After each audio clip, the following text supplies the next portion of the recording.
বাংলাদেশে পার্বত্য চট্টগ্রাম এলাকা নিয়ে আমরা সবাই চিন্তিত। আমাদের বাংলাদেশের বর্ডারে অন্য কোনো দেশের অস্ত্রধারী প্যারামিলিটারি বলেন, টেররিস্ট বলেন, বিচ্ছিন্নতাবাদী বলেন বা সামরিক বাহিনী বলেন আমাদের দেশের মাটিতে হাঁটবে, এটা গ্রহণযোগ্য না এবং সেটা যুদ্ধ ঘোষণার সামনে। সেখানে মানবিক করিডোর দেওয়ার অধিকার ডক্টর ইউনূসের আছে কি নাই, প্রশ্ন হচ্ছে ডক্টর ইউনূসের দায়িত্ব কতখানি, অধিকার কতখানি। এই বিষয়ে কোনো আন্ডারস্ট্যান্ডিংয়ে কোনো রাজনৈতিক দল কি গেছে? সুষ্ঠু নির্বাচন তারা অনুষ্ঠিত করবেন, ইন্টারিম গভর্নমেন্ট বলেন আর কেয়ারটেকার বলেন আর যেটাই বলেন, বিপ্লবী গভর্নমেন্ট তো আর না এটা। এনিওয়ে সব প্রধান রাজনৈতিক দল আওয়ামী লীগ বাদে তাদেরকে অর্থাৎ ডক্টর ইউনূসের মতো অ্যাডমিনিস্ট্রেশনকে ক্ষমতায় রেখেছেন। কিন্তু এট দ্য মিন টাইম শুধু নির্বাচন নয়, সংশোধন পরিশোধন সংস্কার বাদ দেন, দেশ চালানোর অধিকার তো তারা দিয়েছে। তো দেশ চালানোর অধিকারের ক্ষেত্রে ডক্টর ইউনূস কতখানি তার অধিকার আছে কতখানি নাই, এটা কি বেঁধে দিয়েছে বিএনপি? এটা কি বেঁধে দিয়েছে নাগরিক পার্টি? এটা কি বেঁধে দিয়েছে অন্যান্য দল? বেঁধে তো দেয়নি। এটাই হচ্ছে ইন্টারিম গভর্নমেন্ট, কেয়ারটেকার গভর্নমেন্টের সবচেয়ে বড় সমস্যা। কেয়ারটেকার গভর্নমেন্ট সিস্টেমে আমি মনে করি এটার কোনো সমাধান হয় না, এটা উচিত না। কিন্তু কিভাবে আমাদের দেশের রানিং এক্সিস্টিং গভর্নমেন্ট কিভাবে সুষ্ঠু নির্বাচন নিশ্চিত করতে পারে যাতে করে কেয়ারটেকার গভর্নমেন্ট লাগবে না, সেটা আমাদের ভাবতে হবে। তাই ডক্টর ইউনূস এটা করতে পারবেন না, ওটা করতে পারবেন না। আমার কথা হচ্ছে কি পারবেন না তার তো কোনো সীমাবদ্ধতা নির্ধারণ করার কোনো উপায় নেই। সংবিধান এক অর্থে সাসপেন্ডেড, আরেক অর্থে সাসপেন্ডেড না। যারা যে সকল কাজ করছেন এগুলি কি সাংবিধানিক? না। ডক্টর ইউনূস বসে আছেন, এ সকল তথাকথিত ইন্টারিম গভর্নমেন্টের মানুষেরা কি সাংবিধানিক? না। তাহলে উনি এটা করতে পারবেন, ওটা করতে পারবেন না। আরেকটা বিষয়, এই যে মানবিক করিডোর, আমাদের বাংলাদেশে বর্তমানে প্রায় যুদ্ধাবস্থা। মায়ানমারের সরকার কখনো আমাদের দেশ থেকে রোহিঙ্গাদের, এই যে লক্ষ লক্ষ রোহিঙ্গাদের নিয়ে যাওয়ার ব্যাপারে কখনো তারা সিরিয়াস ছিল না। তারা চায় না ফেরত যাক।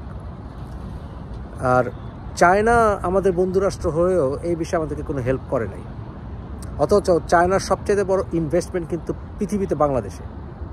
তারা বাংলাদেশে সবচেয়ে বেশি ইনভেস্টমেন্ট করেছে চায়না। অনেক প্রজেক্ট আছে চাইনিজ। তাই আমরা এরপরও যদি চায়নাকে আমাদের পক্ষে না আনতে পারি, that's a very sad thing. এটা আমাদের ইন্টারন্যাশনাল ডিপ্লোমেসির বড় দুর্বলতা।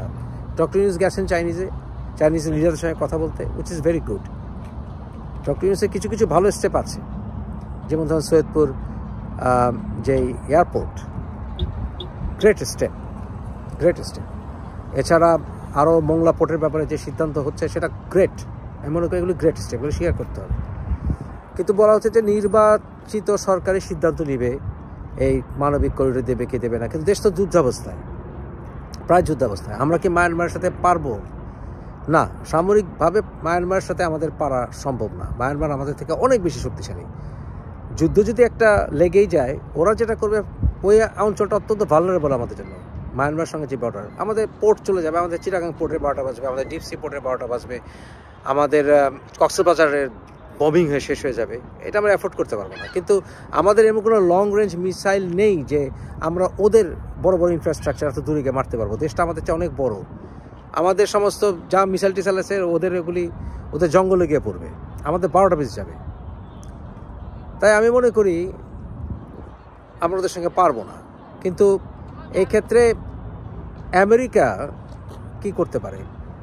আমেরিকার ওখানে ইন্টারেস্ট আছে কি আরাকানে ওখানে একটা নতুন রাখাইন একটা স্টেট জন্ম দিয়ে, একটা দেশ জন্ম দিয়ে? হ্যাঁ, আমেরিকার ইন্টারেস্ট থাকবে, কিন্তু চাইনিজ ওখানে প্রচুর ইনভেস্টমেন্ট আছে। কিন্তু চাইনিজ ওখানে ইনভেস্টমেন্ট থাকবে এবং আমেরিকা ওখানে একটা ইন্টারেস্ট শো করবে। আমরা ওখানে মায়ানমার সরকারের থেকে একটা আলাদা দেশ বানিয়ে ফেলবো ওখানে। যদি আমরা বানাই তাহলে চায়না কি খেপবে কিনা, এবং আমেরিকা ইন্টারেস্ট বাড়লে আমাদের উপরে চায়না খেপবে কিনা, রাশিয়া আমাদের বিরুদ্ধে চলে যাবে কিনা? আমি মনে করি না, আমার হিসাবে সেটা আসে না। কারণ কি জানেন? কারণ হচ্ছে চায়নার ইনভেস্টমেন্ট আমাদের সঙ্গে অনেক, মায়ানমার চেয়েও বেশি, অনেক ইন্টারেস্ট। যদিও ওখানে যা বললাম পাইপলাইন ইত্যাদি আছে, তারপরে আমরা যদি চায়না এবং আমেরিকার মধ্যে একটা সমঝোতা রিচ করাতে পারি এবং আরাকান ওদেরকে যদি আমরা কনভিন্স করতে পারি, ওদের যে আরসা বাহিনী নিয়ে আছে ওদেরকে যদি আমরা কনভিন্স করতে পারি যে তোমাদের রোহিঙ্গা কি তোমাদের নিয়ে যেতে হবে, হয়তো বা পুরোটা না বলে অনেককেই আমরা এখান থেকে ফেরত পাঠাতে পারবো। এছাড়া এই লক্ষ লক্ষ রোহিঙ্গাদেরকে যারা কেন ওখানকার ইকোসিস্টেমকে 12টা বাজাচ্ছে, আমাদের মানে পুরো সামাজিক অবস্থাকে 12টা বাজিয়ে ফেলেছে, কারণ ওখানে সব ওরা ক্রিমিনাল অ্যাক্টিভিটিসে জড়িত হয়ে গেছে। আমাদের আর কি উপায় আছে? সবাই তো বলছে এটা করবে না এটা করবে না, কিন্তু কথা হচ্ছে নির্বাচন পর্যন্ত এই যুদ্ধাবস্থাকে মোকাবেলা করবে কীভাবে? আপনি যদি ধরেন ডিক্লেয়ার হল ডিসেম্বরে নির্বাচন হবে, ধরেন কথার কথা, তো ডিসেম্বর পর্যন্ত নির্বাচন হলে এই কয়েক মাস আপনি কি মনে করেন ওরা যদি যুদ্ধ এসকালেট হয় তখন আমাদের অবস্থা কি হবে? তখন কি বলবেন যে ডক্টর ইউনূস কোনো রকম স্টেপ নেওয়ার অধিকার রাখেন না? তখন কি হবে? তাই আমি সবার কাছ থেকেই শুনছি, কোনো সমাধানের কথা আমি শুনছি না, যে সমাধানটা কি, সমাধানের উপায়টা কি।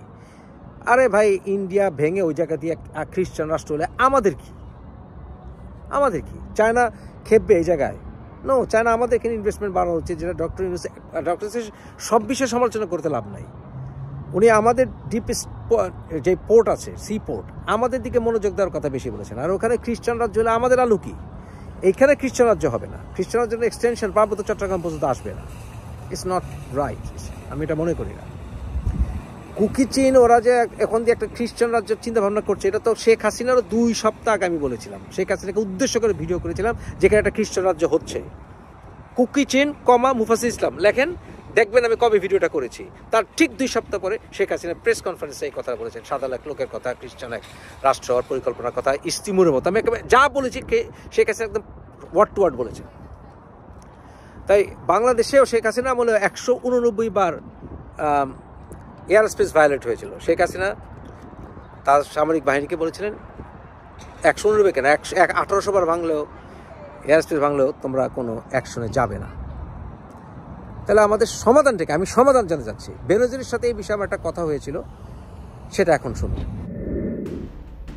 $41 না $42 মিলিয়ন এভরি ইয়ার দেয়। হ্যাঁ, কিন্তু এটা দেখো অর্ধেক হয়ে গেছে এখন হয়েছে, কিন্তু গত 10-15 বছর ধরে এই টাকাটা আসতেছে এবং দ্যাট ওয়াজ চ্যানেলাইজড থ্রু জামাতি এনজিওস। ঠিক আছে, এবং জামাতি এনজিওস গুলো অপারেট করছে কোথায়? আপনার টেকনাফ সীমান্তে। ওই পারে হলো আপনার আরাকান আর্মির কাছে অস্ত্র, তারপরে আপনার হচ্ছে আপনার কুকি চীনের কাছে অস্ত্র, তারপরে চীন আর্মির কাছে অস্ত্র, এবং ওখানে 23টা গ্রুপ হচ্ছে মায়ানমারে আপনার যুদ্ধ করতেছে মায়ানমার গভর্নমেন্ট। ঠিক আছে, তাদের প্রত্যেকের ক্যাশ দরকার, তারা everybody is cash out, they need cash and they are selling the weapon. I see. আর ওই যে আপনার আরেকটা কথা হচ্ছে আপনার ওই যে আরসার ব্যাপারটা, আরসার যে এখন যে ধরতেছে, এটা কি আইবস না? আমার তো তাই মনে হয়, কারণ হলো যে আরসা যেটা হচ্ছে এই জুনুনি হচ্ছে আপনার মায়ানমারের ইমপ্ল্যান্ট।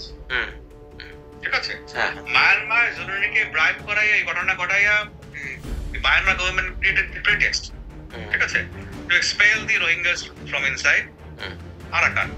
ঠিক আছে, এবং এই জুনুনি বা আতাউর রহমান জুনুনিরা কিন্তু আসলে প্রো রোহিঙ্গা না, তারা হচ্ছে ওই রাজাকার, তারা হচ্ছে প্রো মায়ানমার আর্মি। এবং আপনি জানেন না, যখন আরাকান আর্মি ওয়াজ ফাইটিং এগেইনস্ট মায়ানমার আর্মি, তখন এই আরসা কিন্তু মায়ানমার গভর্নমেন্টের পক্ষে আরাকান আর্মির বিরুদ্ধে যুদ্ধ করছে। হ্যাঁ, ঠিক আছে, ঠিক আছে। তার মানে এটা হচ্ছে এই জিনিস কিন্তু আমি তখনই বুঝতে পারছি না। ঠিক আছে, এটা এই জিনিস। এবং সমস্যা যেটা হচ্ছে, এই আরাকানে প্রধানমন্ত্রী অফিসিয়ালি আমাদেরকে মানা করতো ডোন্ট গেট ইনভলভ। ঠিক আছে, এটা কারণটা কি? এটার কারণ হলো উনি আমাকে যেটা একদিন মনে আছে কিনা, আপনার খেলা আছে কিনা, ওই যে একবার আরাকান মানে মায়ানমার গভর্নমেন্ট ওদেরকে স্পেল করে সীমান্তে না বাহিনী ওদের আর্মির কোথায়, হ্যাঁ, করার একদম ইয়াতে আসে, হ্যাঁ, বর্ডার ছিল। এক দিনে 189 বার মায়ানমার এয়ারফোর্স আমাদের কাছে 189 টাইমস। ঠিক আছে, এখন হয়তো আমাদের এয়ারফোর্সে কিছু নাই, হ্যাঁ, কয়টা ভাঙা গুটি আছে। ঠিক আছে, কিন্তু যেটা হয় এই অফিসার গুলো তো আপনার যখন ট্রেনিং নেয় তখন থিওরিটিক্যাল ট্রেনিং নেয়, একাডেমিক ট্রেনিং তো তখন তারা দেশ প্রেমের ইনডক্ট্রিনেশন করা হয়, এর মধ্যে ঢুকাই দেওয়া হয়।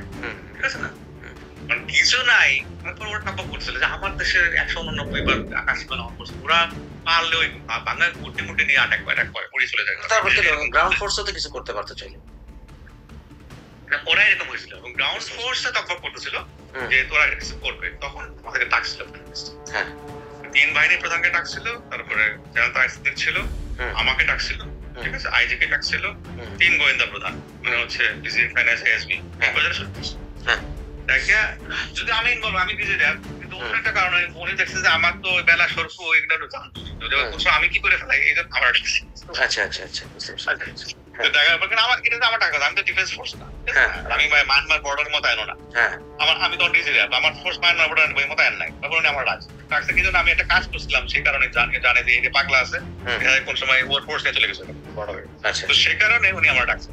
আচ্ছা তাই গিয়ে বলছে 189 বার কেন 1089 বার সংসদ লঙ্ঘন করুক, ওর মাথা গরম করবা না, ঠিক আছে? কারণ কি? আচ্ছা আমাকে উনি সেই বক্তৃতা মিটিং এ বলছে যে দেখো, যদি তুমি এখান থেকে তোমার যে যন্ত্রপাতি মারো, এই পাশ থেকে মারো, তোমার এগুলো সব একটাও ইয়াতে পৌঁছাবে না, নেপিডে পৌঁছাবে না, ঠিক আছে? নেপিডের আগে যা আছে হলো পাহাড়া জঙ্গল, তুমি কি করবা, কয়েকটা সেগুন গাছ নষ্ট করবা, একটা 1 কোটি টাকা মিসাইল মারবা, কয়েকটা সেগুন গাছ নষ্ট করবে, ঠিক আছে? আর ও মারবে আমার কক্সবাজার শেষ, ও মারবে আমার চিটাগাং এয়ারপোর্ট বন্ধ, ও মারবে আমার চিটাগাং সিপোর্ট বন্ধ, আমার এক্সপোর্ট বন্ধ, ঠিক আছে? এখন তখন আমাকে I have to go for all out war, আমি কি ইকোনমি ডেভেলপমেন্ট করবো না ওয়ার করবো? যদি একটা ওয়ার করি তাহলে কিন্তু আমি আমার 20 বছর পিছনে, আমাকে আমার প্রপার্টি দূর করতে হবে, this is not the time for war. উনি এগুলো বলতে দিয়েছে, এটা খারাপ অবশ্য, ডিসিশনটা খারাপ ছিল না, হ্যাঁ বলছে is not the time for war. যদি আমি যাই আমার এক্সপোর্ট বন্ধ হবে, আমার 30 লক্ষ গার্মেন্টস শ্রমিক বেকার হবে, আমার ঢাকায় বম পড়বে, আমার কক্সবাজারে ট্যুরিজম ফিনিশ হয়ে যাবে, চিটং সিপোর্ট শেষ, এয়ারপোর্ট শেষ, আমার দেশ শেষ, আমার যা ইকোনমি আছে সব ওয়ার ইকোনমিতে ট্রান্সফার করতে হবে, মানুষজন না খেয়ে মরে যাবে, ঠিক আছে? এবং তখন দেশের মধ্যে ঝামেলা তৈরি হবে।